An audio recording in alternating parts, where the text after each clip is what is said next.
说好假结婚应付家里，谁知当天晚上老公假戏真做，第二天让我扶墙出门，不仅每天做好饭等我回家，还主动上交工资，直到有天我发现他就是神秘的京圈太子爷。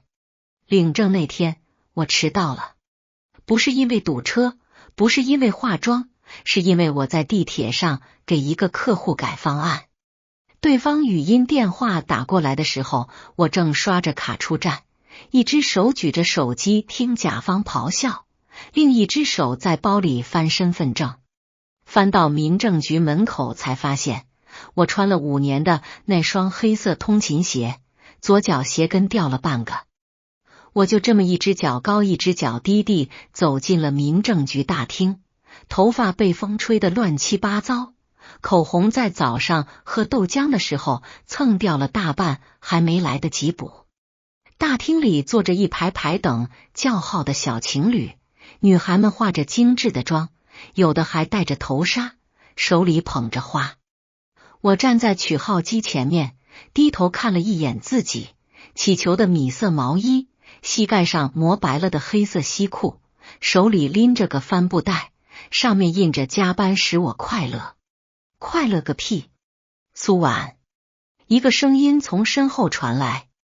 我转过头，看见一个男人站在我3步之外，手里拿着一个文件袋，正用一种审视的目光打量着我。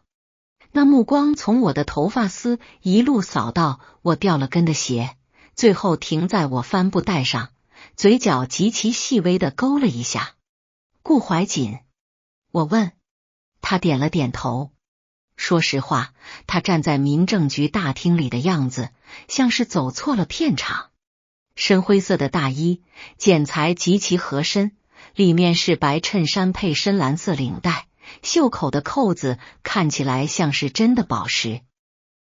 皮鞋擦得能照出人影，和我这只剩半只鞋跟的通勤鞋形成了鲜明对比。你比照片上，他顿了顿，似乎在斟酌措辞。寒碜，我替他说完。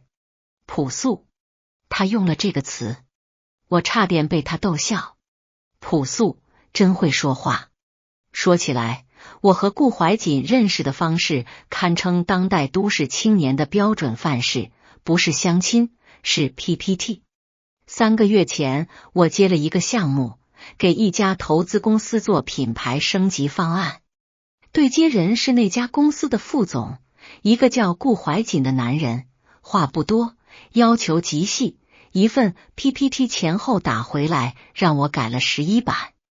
第11版交过去的时候，他在微信上回了我2个字，可以，然后补了一句，字体换成思源黑体，现在的太圆了。第12版，我当时差点把电脑砸了，但我忍住了，因为这个客户虽然难伺候，但付款很及时，尾款30万，3天到账，比合同约定的还早了5天。后来项目做完了，我们偶尔还会聊几句。他会在深夜给我发的朋友圈点赞，通常是我加完班拍的夜景，配文是又是这个点。他也不评论，就点个赞，像一个沉默的标记。再后来有一次，我在朋友圈发牢骚，说我妈又给我安排了相亲，对方是一个开宠物店的，说我这个年纪了，别挑了再挑就没人要了。顾怀瑾破天荒地评论了一句，同病相怜。我们就是这么聊起来的。2个30岁的被催婚逼疯的年轻人，在深夜的微信里交换了各自的家庭压力。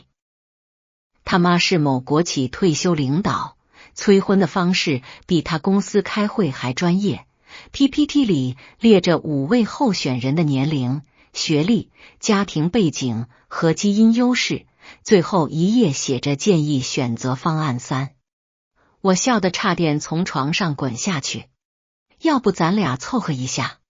有一天晚上，我大概是加班加傻了，发了这么一条。他隔了5分钟回复，假结婚，应付家里。对，可以。他说，我有房子，你不需要出什么，每月给你5万家用，期限1年，1年后和平离婚，互不纠缠。我当时觉得这个男人大概是被 PPT 格式化了，连假结婚都谈得像签项目合同。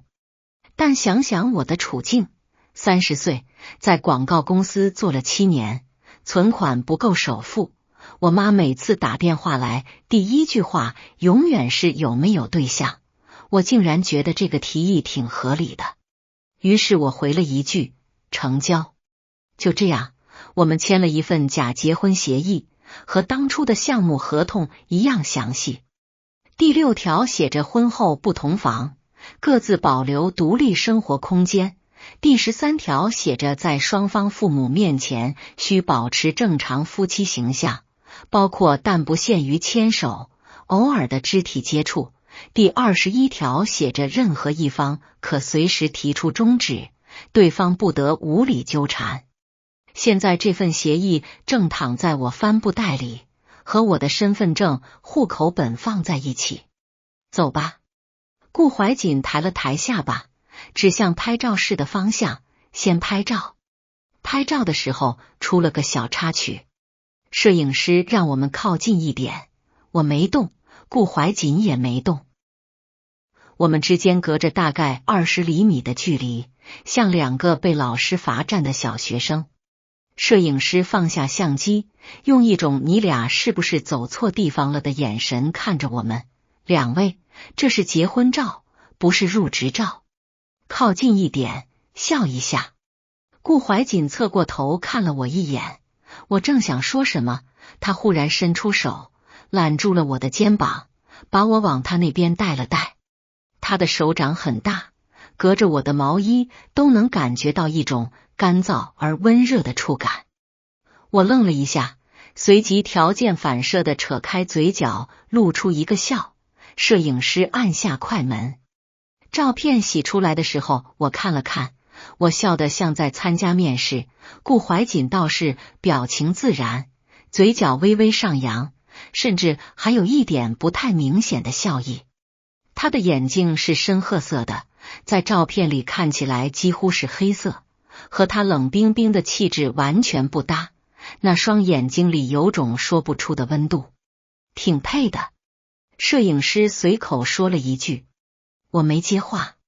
顾怀瑾把照片收进文件袋里，淡淡说了句走吧。排队叫号的时候，我接了个电话，我妈打来的，问我今天是不是请假了，怎么没在公司。我说我在民政局。电话那头沉默了整整5秒，然后我妈用一种极其克制的，显然是怕吓跑猎物的语气问，和谁？和一个朋友。我说，什么朋友？男朋友。我妈又沉默了5秒，然后说了一句让我差点当场去世的话，你现在把手机给他。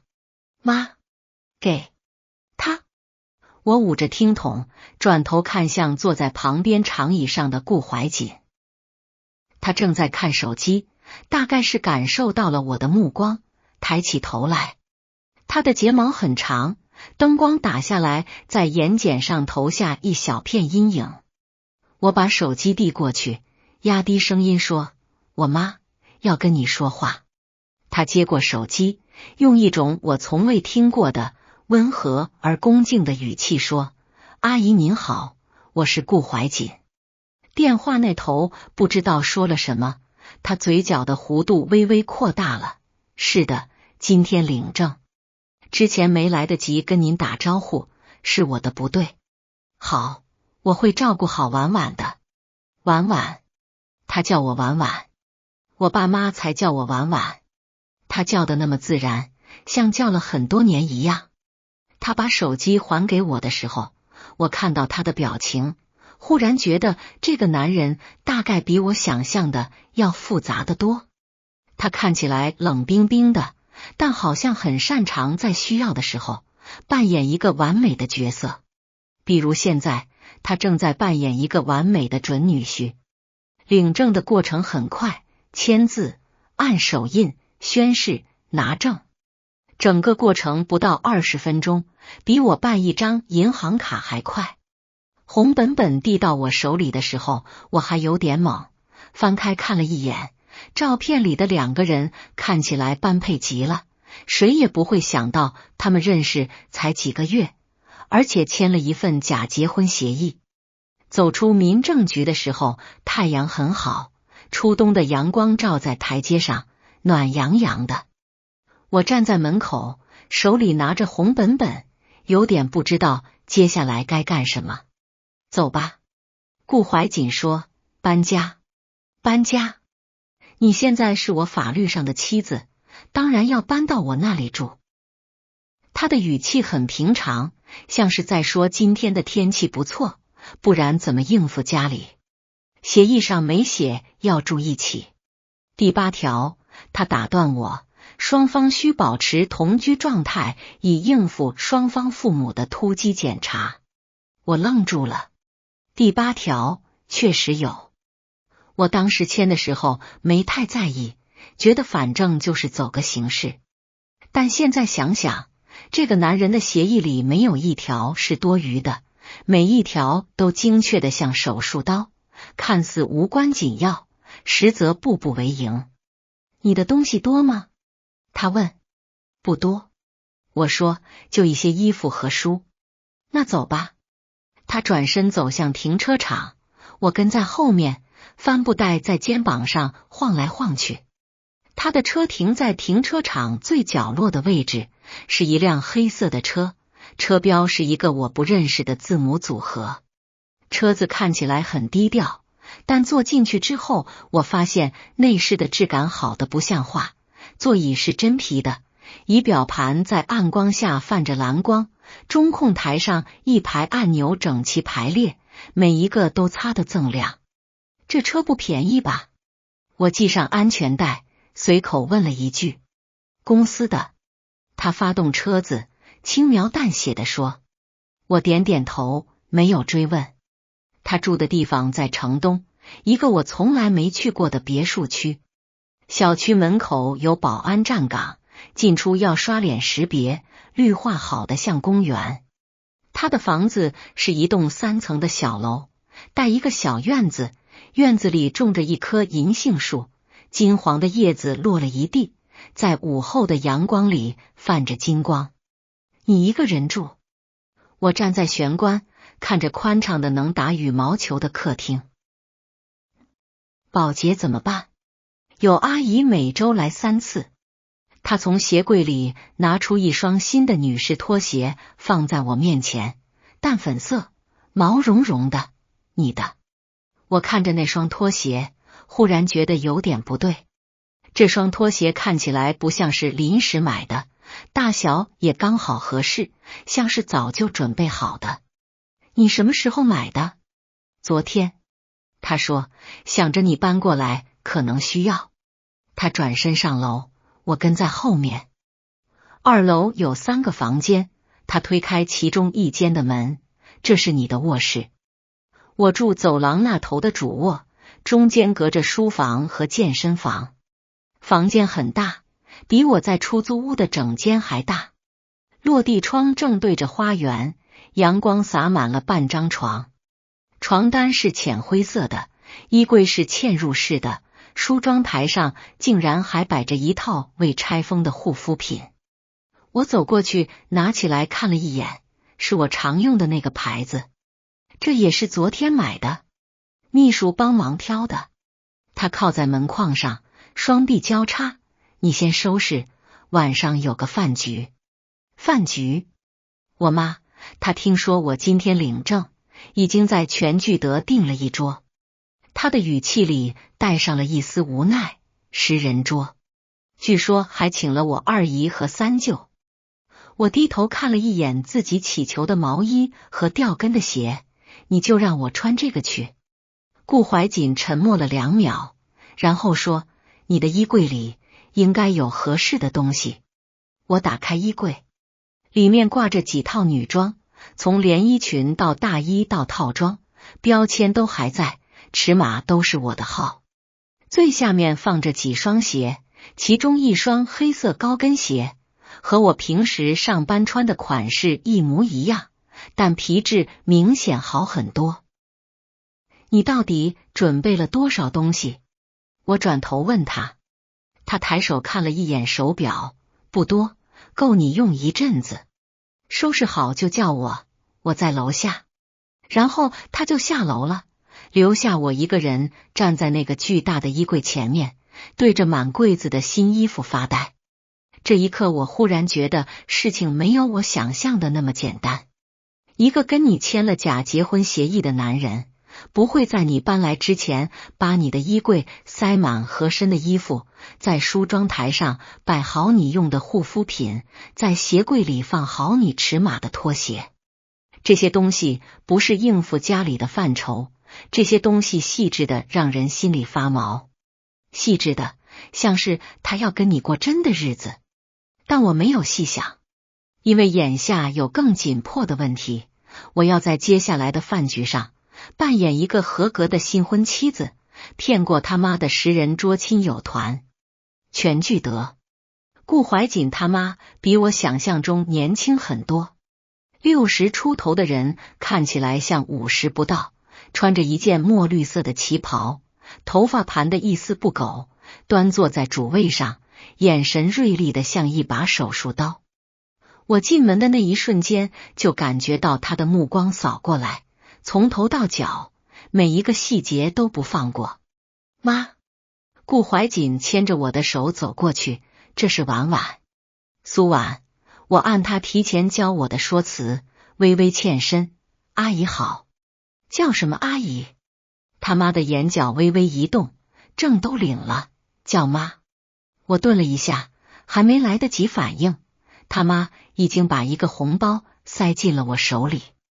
我低头看了一眼，不是普通的红包，是一张银行卡，密码是怀瑾生日。他妈淡淡的说，里面有20万，见面礼，改口费另算。我觉得拿着银行卡的手有点抖。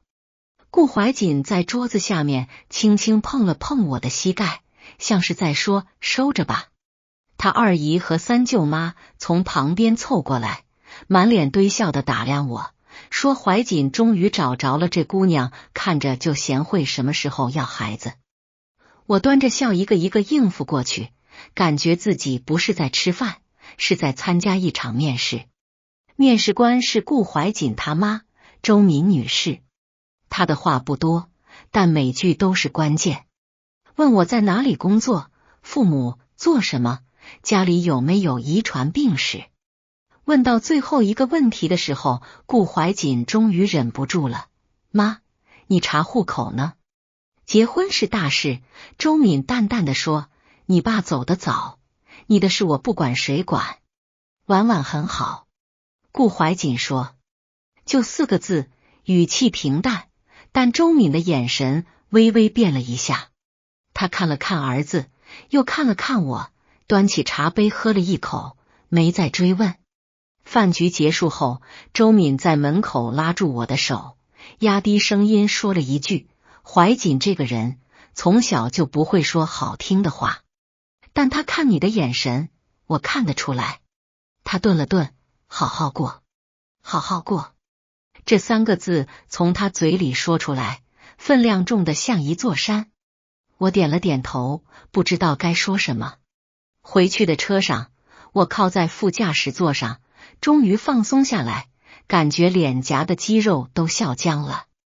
顾怀瑾开着车，侧脸在路灯的光影里忽明忽暗，沉默了很久才开口，今天辛苦你了。不辛苦，应该的。我说，毕竟是合同里写的，在双方父母面前保持正常夫妻形象。他没有接话。车子驶进别墅区，停在楼前。银杏树的叶子在夜风里沙沙作响，金黄的落叶铺满了半个院子。进屋之后，我换了拖鞋，说了声晚安，就往楼上走。走到楼梯一半的时候，他忽然叫住我，苏婉。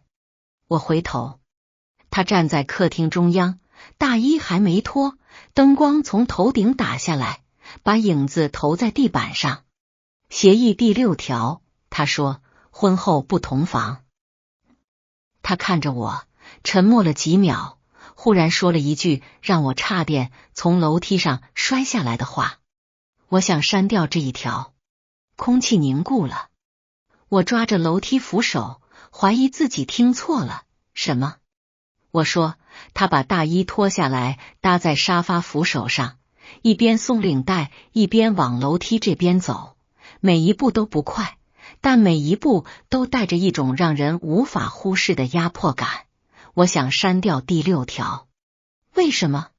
我往后退了一步，他在我下面2级台阶的地方停下来，微微仰头看着我。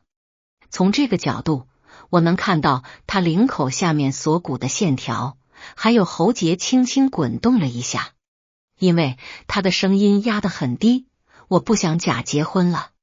我大脑一片空白。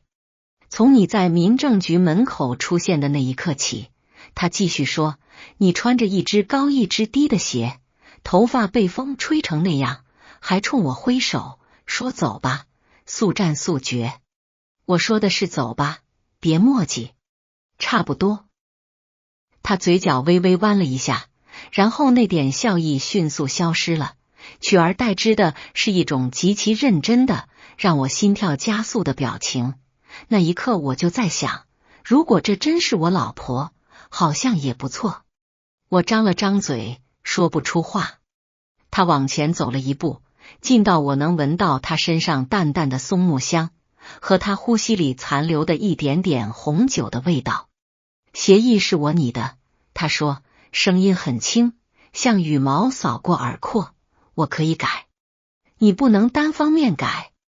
我听见自己说，声音干涩的像砂纸。所以再征求你的意见。他微微偏了偏头，眼睛里的温度比他照片里高得多，不是冷的，是烫的。苏婉，我们的假结婚要不要变成真的？我的心脏在胸腔里跳得像一只被关在笼子里的麻雀。我想起协议上那些条条框框，想起他列在 PPT 里的5位候选相亲对象，想起他说期限1年，互不纠缠时公事公办的语气。这个男人3个月前还在用邮件给我发修改意见，现在他站在我面前，问我能不能把假结婚变成真的。为什么？我问。你给我一个理由。他想了一下，然后说，因为我衣柜里没有你的衣服。这算什么理由？你的衣服在隔壁房间的衣柜里。他说，我昨天让秘书买的。他问我要买什么，我说，把一个女人从里到外，从冬到夏，日常穿的、居家穿的、出门穿的，全部买齐。他说，那得花不少钱。我说，随便。他顿了顿。我从来不说随便。我这个人做什么事都要算清楚。但关于你的事，我不想算。这才刚开始，就停不下来了。我站在楼梯上，手心全是汗。楼下的客厅里落地钟在走，滴答滴答，每一秒都像我的心跳。窗外的银杏叶子被风吹起来，打着旋儿落在窗台上，金色的叶子映着暖黄的灯光，像一场无声的烟花。我看着面前这个男人，他仰着头看我，眼睛里有光，不是那种高高在上的审视，而是一种安静的、温柔的，像是在看一件失而复得的东西的眼神。我忽然想起今天下午在民政局拍照的时候，他揽住我肩膀的那只手。那一瞬间的温度，我以为是他在镜头前演戏，但也许不是。也许从那一刻起，他就已经不打算演了。我听到自己说，声音有点抖，但每一个字都很清楚。你还得改一条。哪一条？第13条，在双方父母面前保持正常夫妻形象。我深吸一口气，删掉在双方父母面前。他愣了一下，然后笑了，不是嘴角微勾的那种，是真正的眉眼舒展的笑。他站在比我低2级台阶的地方，笑出声来，然后伸出手，不是揽肩膀，是把我整个人拉进了怀里。我的脸贴在他胸口，隔着白衬衫听到他的心跳，咚咚咚，不比我的慢多少。好，他说，下巴抵在我头顶，声音带着笑意和一种我之前从未听过的近乎颤抖的认真。删掉。然后他弯下腰，一只手穿过我的膝弯，把我横抱了起来。我条件反射地搂住他的脖子，心跳快得像要从嗓子眼里蹦出来。你干嘛？协议第6条既然删了，他抱着我往楼上走，语气一本正经，但眼睛里全是藏不住的笑意。那就从第1天开始补什么？他在主卧门口停下来，低头看我。走廊里只亮着一盏壁灯，光线是暖黄色的，落在他脸上，把冷硬的轮廓都磨柔了。补一个真的新婚之夜。门在他身后关上了，井号真相。第2天早上，我是扶着墙出的卧室门，不是夸张，是真的扶着墙，双腿发软，腰像被人拆了又重新组装过，每一步都走得极其艰难。下楼的时候，我不得不紧紧抓着扶手，每走1级台阶都要停下来喘口气。顾怀瑾已经在厨房了，围着一条深蓝色的围裙，正在煎蛋。油锅滋滋的响，空气里弥漫着黄油和咖啡混合的香气。他听到动静转过头来，看到我扶着楼梯扶手蜗牛一样往下挪的姿势，嘴角微微弯了一下。早个屁！我挪到餐桌前坐下，趴在桌上，把脸埋在胳膊里。顾怀瑾，你是不是人？从生物学角度来说，是的。他把煎蛋盛进盘子里，端到我面前，顺便放下一杯热美式。我的口味，他只用了3天就记住了。从昨晚的表现来看，也是。我抬起头瞪他，他端着咖啡杯坐在我对面，神态自若，衬衫扣子一丝不苟地扣到最上面一颗，头发梳得整整齐齐，和昨晚完全是2个人。你看起来一点都不累，我指控道。我体力好。他抿了一口咖啡，你多吃点，补充体力。我低头看了一眼盘子里的煎蛋，溏心的，我喜欢的熟度。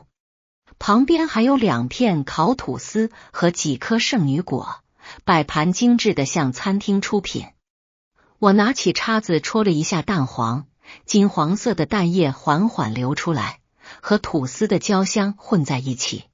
好吃，但不代表我会原谅他。你有没有想过，我说，今天周1，我要上班，我帮你请假了。什么？昨晚你睡着之后，我用你手机给你们王总监发了条消息。他把自己的手机推过来，屏幕上是微信聊天界面的截图，当然不是我和王总监的，是他和我家楼下的对话记录。内容大意是你新婚第2天身体不适，请假1天。你新婚第2天身体不适，这8个字让我恨不得把脸埋进咖啡杯里。我深吸一口气，你有什么资格帮我请假？丈夫。他面不改色。我愣住了，这个词从他嘴里说出来，自然得像呼吸一样，不带任何修饰，也没有任何犹豫。丈夫。对，昨天之前他还是我的假结婚对象，昨天之后他是我法律上的丈夫，而昨晚之后他是真的丈夫。好吧。我低头继续吃蛋，脸有点烫，但我明天一定要去上班。可以，他说，如果你走得动的话。我在桌子底下踢了他一脚，他没躲，只是笑了一下。接下来的日子过得比我想象中更像真的。顾怀瑾每天早上6点半起来做早餐，雷打不动。工作日是西式，吐司煎蛋沙拉配咖啡；周末是中式，小米粥配小笼包和几碟小菜，小笼包还是他自己包的。我第一次看到他在厨房里擀面皮的时候，整个人都呆住了。他穿着那件深蓝色的围裙，手上沾满了面粉，动作利落的把面皮擀成圆形，然后放线、捏褶、收口，一个18个褶的小笼包在他手里转了2圈就成型了。你还会包小笼包？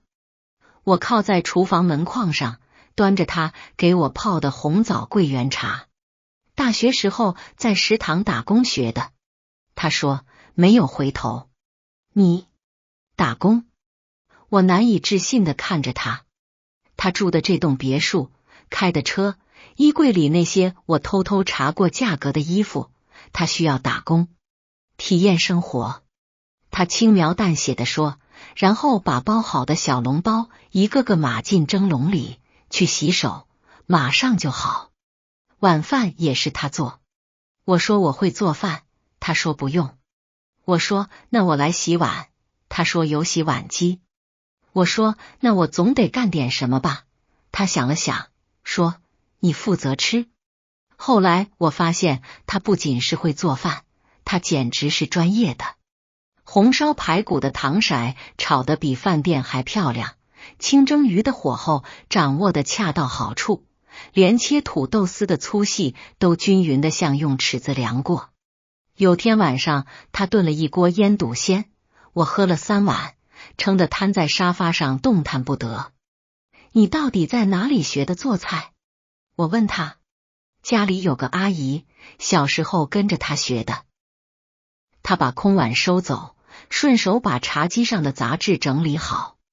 你家不是普通家庭吗？他顿了一下，然后说，那个阿姨做饭很好吃，把话题岔过去了。我当时没注意，后来想想，他岔开话题的次数太多了。不光做饭，他还做家务。每周3阿姨来大扫除，但平时的日常整理都是他在做。我随手拖在沙发上的外套，第2天早上一定会整整齐齐地挂在衣帽间里。我乱扔的杂志会被按日期排好放在茶几下层。我的护肤品瓶子会被按高矮顺序排列在梳妆台上。我觉得他大概是有点强迫症，但后来发现不是，他只是习惯把事情做到最好，无论是工作、做饭还是照顾一个人。最让我震惊的是发工资那天，周5晚上，我加班到9点才回家，推开门发现餐桌上摆着4菜1汤，还用保温罩罩着。顾怀瑾坐在客厅沙发上看文件，听到开门声抬起头，微波炉里还有1碗酒酿圆子，你爱吃的。你怎么知道我爱吃酒酿圆子？我换了拖鞋走过去，揭开保温罩，糖醋排骨、蒜蓉西兰花、清炒虾仁、凉拌木耳，外加1盅虫草花鸡汤，全是我的口味。你上个月在朋友圈发过。他说，上个月？我上个月发过一条朋友圈，配图是公司楼下甜品店的酒酿圆子，配文是加班唯一的慰藉。我自己都忘了，他记得。我坐下来吃饭，他从茶几上拿起一个信封走过来，放在我手边。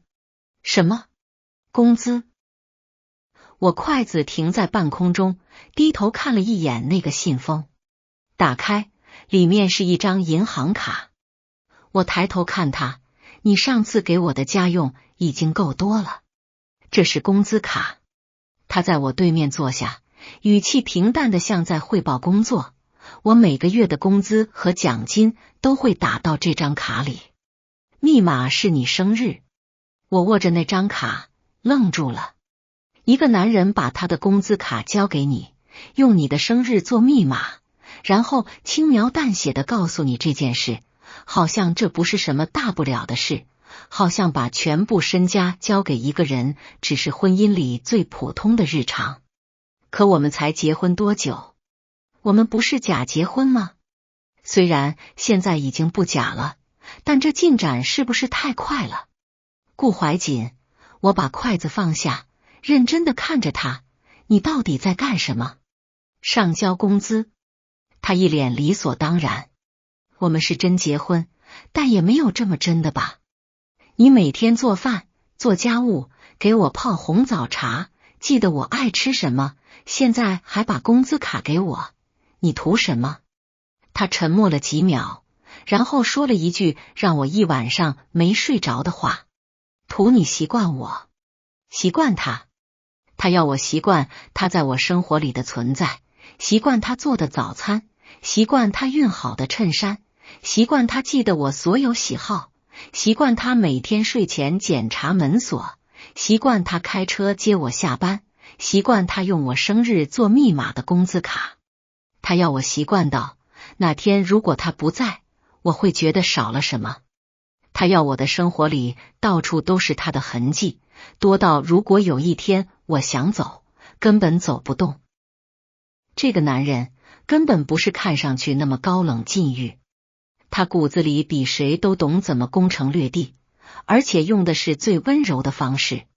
他不对我大声说话，不命令我做任何事，不干涉我的工作和社交。他只是每天早上在床头放一杯温水，每天晚上发一条微信问我几点回来，每个周末做一桌子菜等我上桌。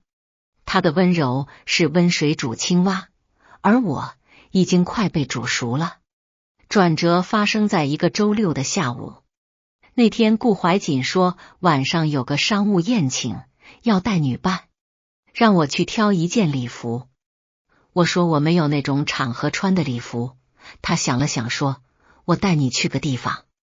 那个地方是一个藏在老城区深处的裁缝铺，从外面看就是个普通的四合院，门口连招牌都没有，只挂着一块铜牌，上面刻着一个繁体的沈字。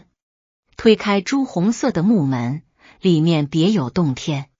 三进的大院子，回廊下挂着几盏宫灯，中庭种着一棵老桂花树。正堂改成了会客厅，全套明式家具，墙上挂着几幅山水画。我虽然不懂画，但那些泛黄的卷本和上面的收藏印看起来像是真迹。一个头发花白的老师傅迎出来，看到顾怀瑾就笑了：怀瑾来了，上次见你还是去年过年，你奶奶身体还好？托您福，硬朗着呢。顾怀瑾微微欠身，态度比平时恭敬得多。沈叔，这是婉婉。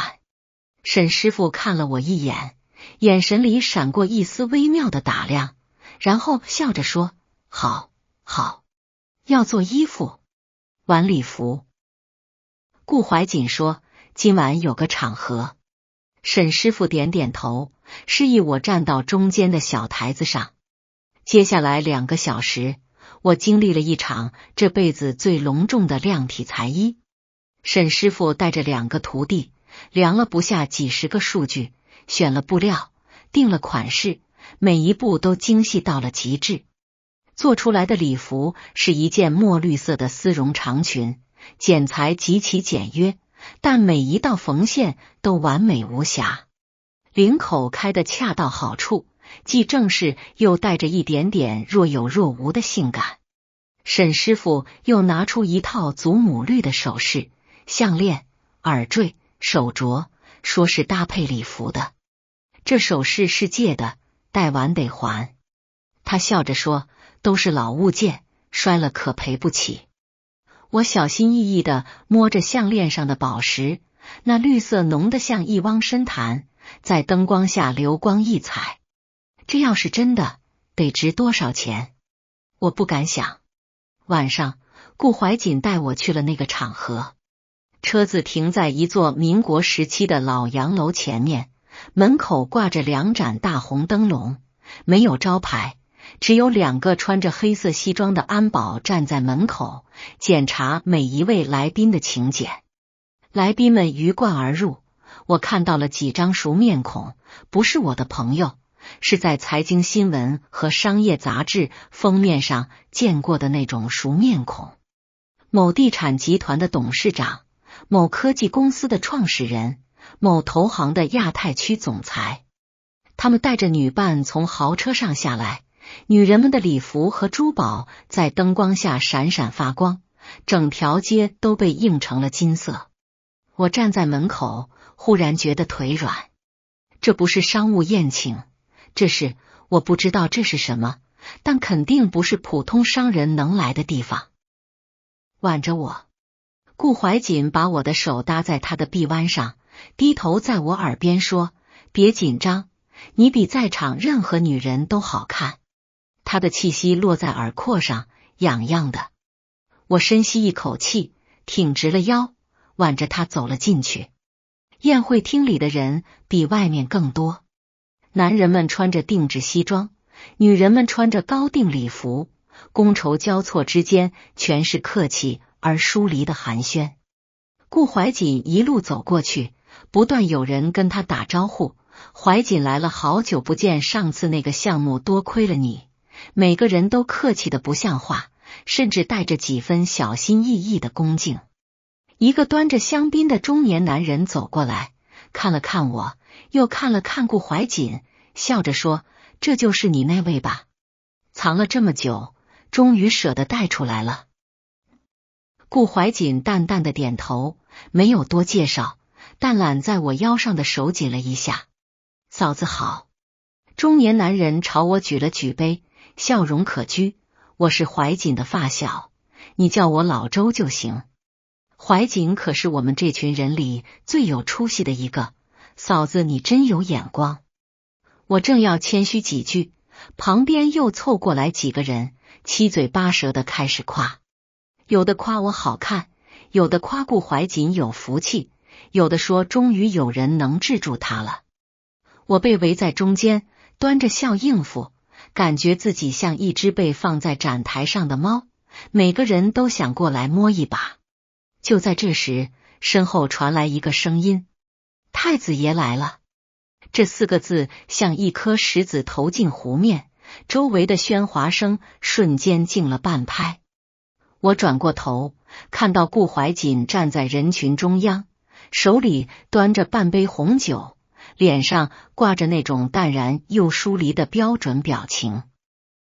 周围的人自动让开了一条道，让一个头发花白的老者走过来。老者穿着一身中山装，手里拄着一根乌木拐杖，走到顾怀瑾面前，笑着拍了拍他的肩膀：“怀瑾啊，你可有日子没来了？你爷爷最近身体怎么样？”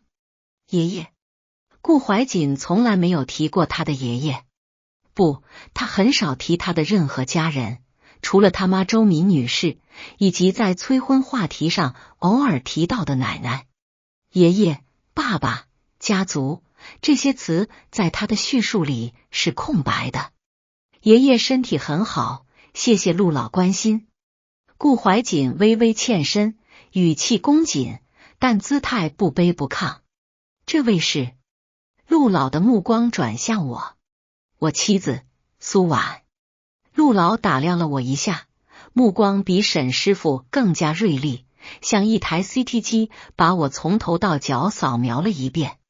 然后他笑了笑，对我点了点头：“不错，有空让怀瑾带你到老宅坐坐，见见他爷爷。”“好。”我说，声音有点干。陆老又拍了拍顾怀瑾的肩膀，转身走了。我转头看着顾怀瑾，张了张嘴，还没开口，又有一个人走了过来。这次是个年轻男人，穿着骚气的宝蓝色西装，手里端着一杯威士忌，脸上带着一种玩世不恭的笑。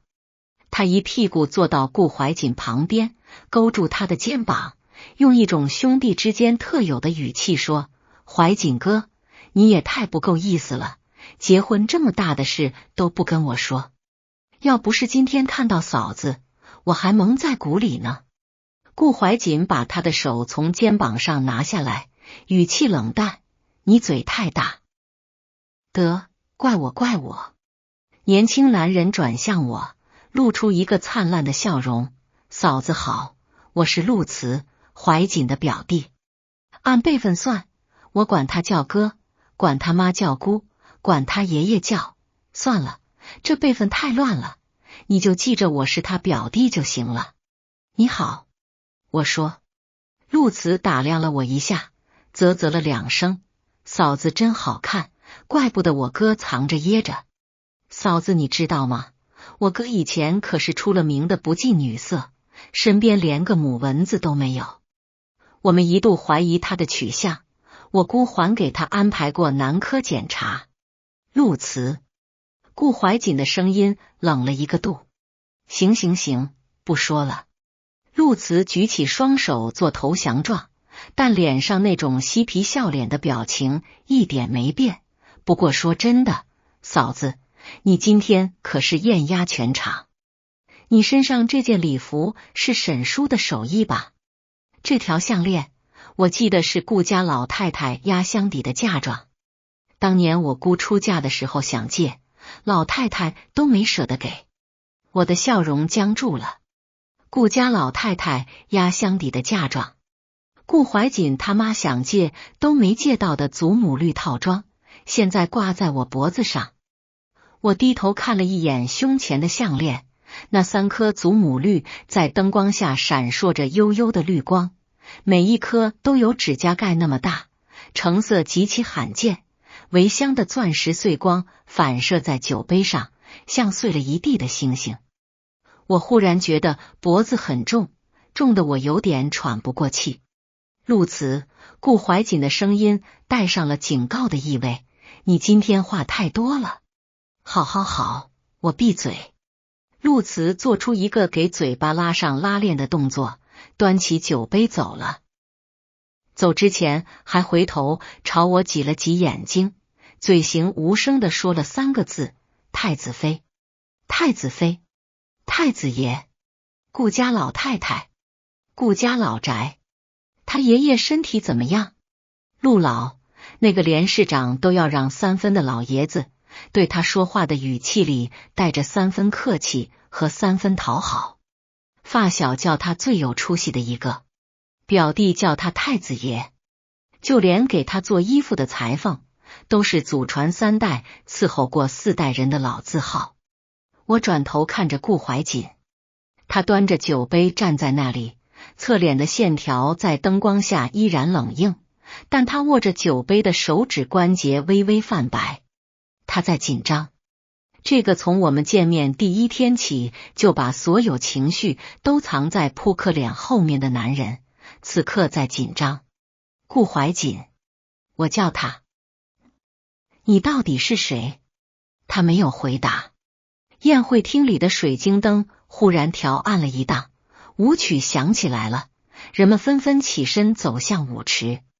顾怀瑾放下酒杯，朝我伸出手：先陪我跳支舞。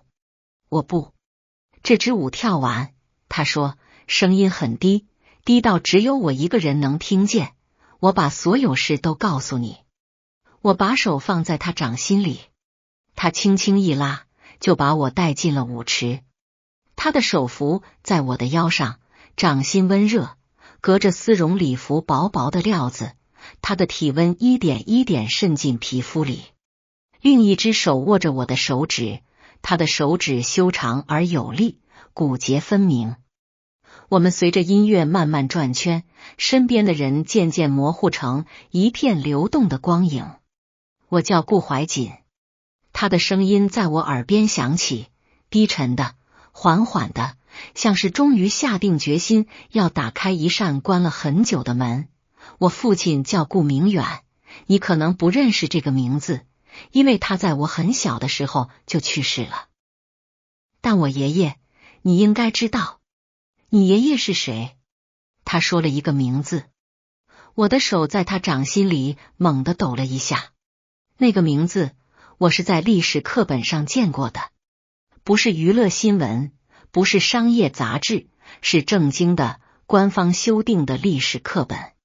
那个名字代表着一段被书写进中国现代史的家族传奇，从战争年代走过来的老革命，改革开放后第一批站上潮头的实业家，再后来是横跨政商学三界的百年望族。他的3个儿子，一个从政，位置不及；一个经商，手握上市公司；一个从军，肩上扛着江兴。而顾怀瑾是顾家长房长子留下的独孙，太子爷。陆慈没有夸张，按照民间对这些老牌家族的想象，顾怀瑾就是那个圈子里真正的根正苗红的太子。他不需要炫富，不需要张扬，不需要在社交媒体上发跑车名表定位。他的存在本身就是一种权利，一种从上一代、上上一代延续下来的刻在骨头里的底气。他之所以低调，不是因为谦逊，而是因为真正站在高处的人从来不需要喊出来。我的嗓子像被什么东西堵住了，声音干涩的厉害，你为什么要骗我？我没有骗你，我只是没说。他低下头，额头轻轻抵着我的额头，声音里带着一种我从未听过的脆弱。我说我是投资公司副总，是真的。我用自己赚的钱付首付买别墅，也是真的。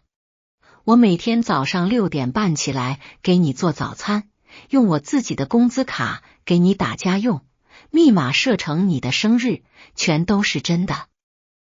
他顿了顿，声音更低了一些，像是在说一个藏了很久的秘密。只有一件事是假的，我当初跟你说假结婚应付家里，从来就不是真的。那份协议是我写的，每一个条款都在留后路，但我不打算用到那些后路。我愣住了。你从一开始就没打算假结婚？没有。他说，从你在民政局门口冲我挥手说走吧，别磨叽的时候起，我就已经想好了，这个人我要真的娶。我看着他，他看着我，舞曲还在放，旁边的人还在跳，但我已经听不到任何音乐了。我只能听到自己的心跳和他在我耳边说真话时的呼吸声。顾怀瑾，我深吸一口气，你知不知道你这种行为叫什么？什么？合同欺诈。他愣了一下，然后笑了。在那个灯光昏暗的舞池中央，他低下头吻了我的额头。他的嘴唇很软，落在皮肤上像一片羽毛，痒痒的，温热的，带着一点点红酒的色意。那你要不要撤销合同？他问。撤销的话，我说，是不是要退你20万见面礼？不用退。那祖母绿呢？也不用退。我偏了偏头，故意做出认真思考的表情。那好吧，不退了。他笑了，是那种不加任何克制的，眉眼全部舒展开的笑。他把我拉进怀里，下巴搁在我头顶，声音从胸腔里传出来，带着温柔的共振。苏婉，谢谢你。谢我什么？谢谢你迟到那天鞋跟掉了。我踹了他一脚。宴会散场的时候，陆慈在门口拦住我。他喝了点酒，脸有点红，但眼神是清醒的，嬉皮笑脸的表象褪去了大半。嫂子，他说，有件事我得跟你坦白。什么事？你和怀瑾哥签的那份假结婚协议，你还记得是谁帮你审核的吗？我想了想，怀瑾说找了他公司的法务。那就是我。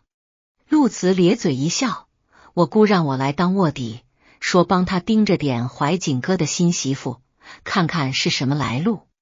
结果我拿到协议一看，好家伙，这哪是什么假结婚协议，这是个精装版卖身契。你还没签的时候，他就让我把解约条款全删了，最后留的那版表面上是假结婚，实际上在法律上根本没有假结婚的说法，只要领了证就是真夫妻。我问他为什么，他说什么？以防万一，万一他动真格要离，我不能没有后手。我站在原地，晚风吹过来，礼服裙摆轻轻飘动。陆慈凑过来，用一种八卦的语气问：嫂子，你现在知道他是太子爷了，什么感觉？我想了想，说明天早上他做的煎蛋，我要吃3个。陆慈笑得直不起腰。回去的车上，我靠在副驾驶座上，看着窗外流逝的街灯。顾怀瑾开着车，侧脸依然冷硬，但嘴角挂着一丝他自己都没察觉到的弧度。你真的把解约条款全删了？我问。他握着方向盘的手微微一顿，陆慈跟你说了？他沉默了几秒，然后说：是。为什么？因为我不想给你留退路。他的声音在安静的车厢里格外清晰，不是因为我不信任你，是因为我对你从一开始就没打算退。我转过头看他，路灯的光一道一道地划过他的脸，忽明忽暗，像一场无声的幻灯片。这个在世人面前永远冷静、永远得体、永远游刃有余的男人，此刻正用一种近乎虔诚的语气跟我坦白他所有的算计和心机。不是炫耀，不是辩解，只是坦白，像一个站在法庭上的证人，把手放在圣经上，发誓自己说的每一句话都是真的。你从什么时候开始喜欢我的？我问。第12版 PPT 的时候。第12版？我瞪大了眼睛。你让我改了12版，我差点砸了电脑。我知道，他说，但那版字体是对的，宋体10磅，行间距 1.5 倍，所有图表的色号都和你们公司的品牌色完全一致，连页眉的横线都对齐了。所以呢？所以我当时就想，这个人连被我刁难了12次之后还这么认真，他做什么事都会认真，包括爱我。他转过头看了我一眼，眼睛里全是温柔。事实证明，我没想错。我看着他，忽然觉得眼眶有点热。